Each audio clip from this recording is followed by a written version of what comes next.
Study Session 7, Physical and Health Impairment. Introduction. Children, youths, and adults with physical and health impairments are found even in our immediate environment. In this study session, we shall introduce to you conditions that are found under this type of disability group. We shall present to you the definition, characteristics, and types, as well as causes of these disorders. We shall also introduce to you the educational challenges and implications, and finally, practical strategies for managing this population in the school setting. Learning outcomes. When you have studied this session, you should be able to 1. Describe the nature of physical and health impairments. 2. Point out different types of physical and health impairments. And 3. Present guidelines for providing education that is effective for persons with physical and health impairments. Nature of physical and health impairments. We want you to note the following important points about physical and health impairments. Physical and health impairments are not diseases. Physical and health impairments cannot be cured, but can only be managed medically. Their symptoms usually get reduced as children grow older. Many of them are neither contagious nor fatal. Many of them are not inherited.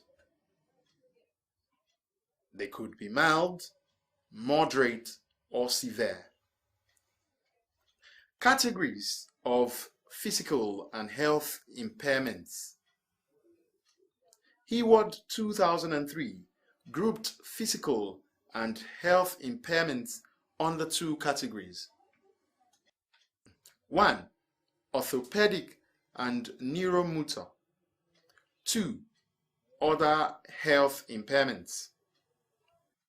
Orthopedic impairments are impairments caused by congenital anomaly.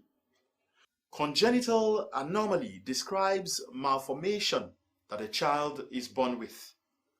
They can also be described as primary malfunctions that sustained present at birth. Examples of orthopedic impairments are A. Clubfoot, that is, toes fused together or absence of toes, which resulted from congenital anomaly. B. Diseases like poliomyelitis, bone tuberculosis. C. Cerebral palsy, amputation, fractures, and contractures, that is, malfunctions from bones. Children with physical disability can have a combination of orthopedic or neuromotor impairments. Neuromotor impairments involve the central nervous system dysfunctioning. Neuromotor impairments can resist the ability to move, use, feel, or control certain parts of the body. Smith 2007, Eward 2003. It could introduce general paralysis of the limbs or body. Orthopedic impairments relate to the body skeleton, such as bones, joints, limbs, and muscles. Neuromotor relates to the central nervous system. Physical impairments have elements of both orthopedic and neuromotor impairments. Educational implications for children with physical and health impairments. We made you to understand that physical and health impairments are made up of various types of conditions. Each of them has different management approaches.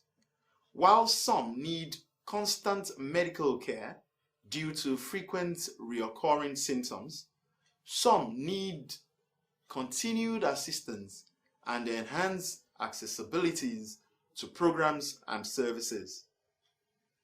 The implication of this is that the school should always provide appropriate education that will suit various needs. Eward 2003. However, some general guidelines can be followed. 1. Modification of classroom setting. 2. Provision and use of adapted technological equipment. 3. The use of assistive technologies for mobility and communication. 4. Reduction in both duration in school activities services. 5. Provision of necessary health services. 6. Planning for adequate social integration with peers. And 7. Provision educational, therapeutic, and recreational activities. Study session summary. In this study session, we examined the nature of physical and health impairments, and we also explained different types of physical and health impairments. In conclusion, we presented ways to providing education that is effective for persons with physical and health impairments. That ends study session 7. And with that, we've come to the end of SPE104, Introduction to Special Education.